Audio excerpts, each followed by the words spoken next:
முனைவர் கோவி செழியன் அவர்களுக்கு பதவியேற்பு உறுதிமொழியும் ரகசிய காப்பு உறுதிமொழியும் செய்து வைக்குமாறு மாண்புமிகு ஆளுநர் அவர்களை கேட்டுக்கொள்கிறேன். முனைவர் கோவி செழியன் அவர்களை பதவியேற்பு உறுதிமொழியும் ரகசிய காப்பு உறுதிமொழியும் எடுத்துக்கொள்ளுமாறு கேட்டுக்கொள்கிறேன்.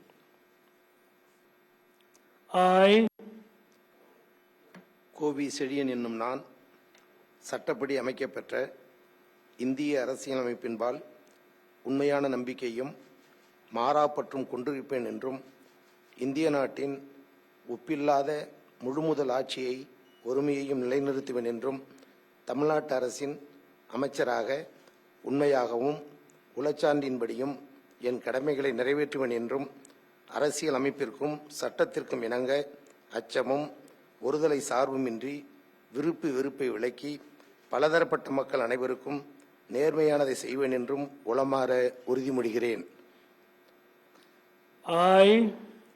கோவி செழியன் என்னும் நான் தமிழ்நாட்டு அரசின் அமைச்சர் என்ற முறையில் எனது கவனத்துக்குள்ளாவதும் தெரிய வருவதுமான எந்த பொருளையும் அமைச்சரின் கடமைகளை உரியவாறு நிறைவேற்ற தேவையான அளவுக்கன்றி ஒருவரிடமோ பலரிடமோ நேர்முகமாகவோ மறைமுகமாகவோ அறிவிக்கவோ வெளிப்படுத்தவோ மாட்டேன் என்றும் உளமாற உறுதிமொழிகிறேன்.